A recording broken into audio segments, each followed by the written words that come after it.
Etimología.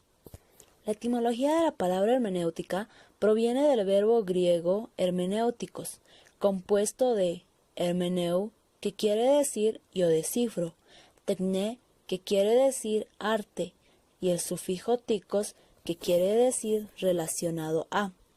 De ahí que se puede traducir como el arte o teoría de interpretar textos, especialmente las escrituras sagradas y los textos filósofos y artísticos, por ejemplo, la Biblia.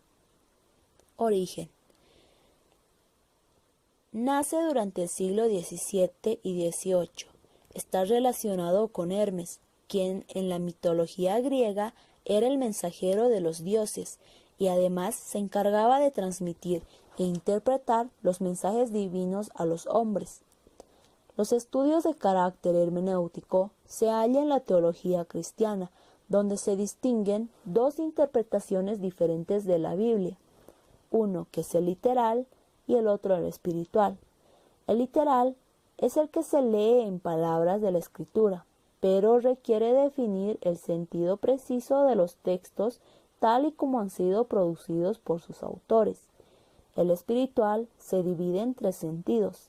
Alegórico, que es de qué manera se refiere ese texto a Cristo. El moral, de qué manera se refiere ese texto a nuestras acciones. Y el analógico, de qué manera se refiere ese texto a nuestro destino. Podemos decir también que pretende interpretar significados, símbolos y otras manifestaciones que son producto de interrelaciones o expresiones textuales a nivel literario o lingüístico como obra humana. Según Richard Palmer, para este autor la hermenéutica es el estudio de la comprensión y sobre todo de comprender textos, es decir, intenta interpretar un cierto significado manifiesto, particularmente literario, pero además estudia otras interrelaciones humanas, como las construcciones sociales o manifestaciones simbólicas, pueden ser traducidas o interpretadas.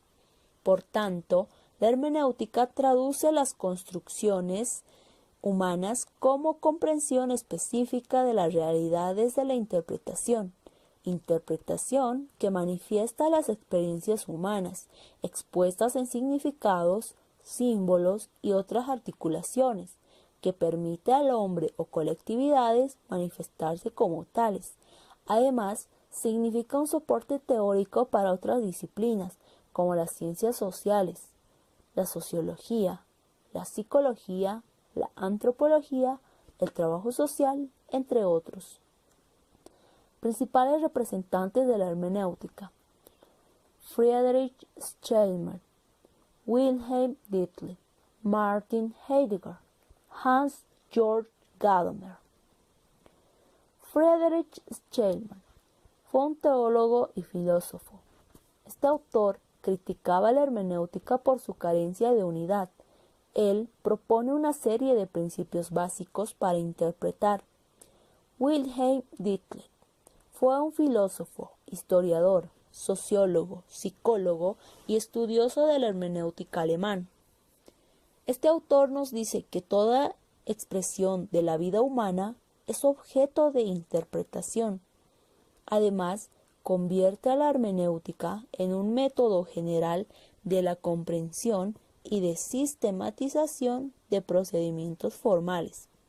Martin Heidegger fue un catedrático de filosofía, escritor alemán. Este autor sostiene que el ser humano es un ser interpretativo. La interpretación es el modo natural de los seres humanos.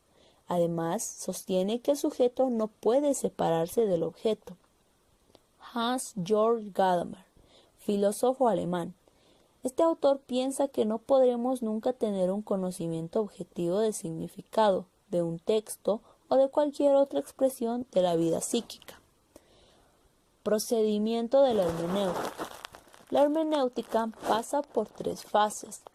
La primera es la comprensión, la segunda es la explicación y la tercera es la interpretación.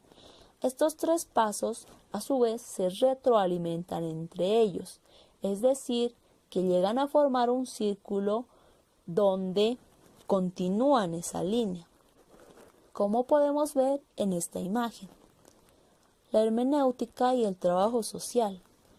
El trabajo social asume la hermenéutica como procesos metodológicos de intervención y reconocimiento de su interacción profesional, lo que implica incorporarse participativamente, además de articularse contextualizadamente al fenómeno tratado. Además, está presente en la acción metodológica del trabajo social como profesión.